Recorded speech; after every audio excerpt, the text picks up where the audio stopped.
हे बघा, प्रिया आता आपल्याला रुईच्या झाडाबद्दल काहीतरी माहिती देते.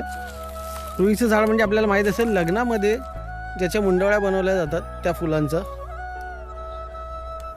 आपण म्हणतो ना म्हातारी उडते, म्हातारी असं उडताना दिसतं ते. या रुईच्या बिया असतात त्यांच्या ना, असं आता हे खूप जून झाल्यात म्हणून ते गळून जातात.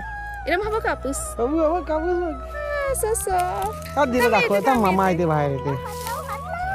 येस इकडे इकडे बाहेर आहे, इथे बाहेर इथे हो का. कापूस बघ किती हे बघ, कोजी. प्रत्येक कापसाच्या ना टोकाशी बी असते त्याची. हे बघ, हे बघ, हे असं उडताना दिसतं ना आपल्याला. हो उडं फूक मार नाही रे, फूक मार. एक नंबर, एक नंबर.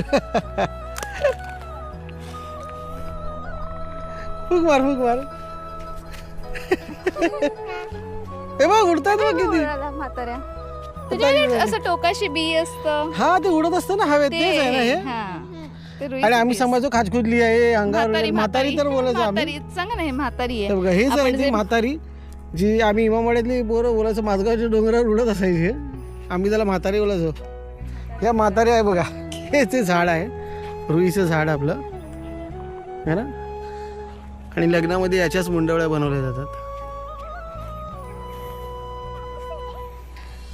आणि यालाच हे आहे ना बीत आहे, हे बघा, ही शेंग आहे. आणि ही शेंग नंतर सुकून ती ओपन होते आणि त्याच्यातून तो कापूस हळूहळू बाहेर येतो, जो आता आपण बघितला.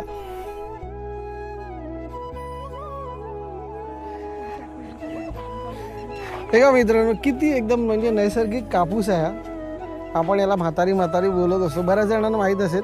आणि कोणाकोणाला या कापसाबद्दल माहिती आहे ना, त्यांनी नक्कीच कमेंटमध्ये सांगा. मित्रांनो, तुम्हाला आपली छोटीशी माहिती असलेला व्हिडिओ कसा वाटला ते नक्कीच कमेंटमध्ये सांगा. आणि व्हिडिओ आवडला असेल तर लाईक करा, शेअर करा आणि चॅनल नाही नसेल तर सबस्क्राईब पण करा. तर लवकरच व्हिडिओ असेल एका कोकणातलं नवीन व्हिडिओ. तोपर्यंत बाय बाय.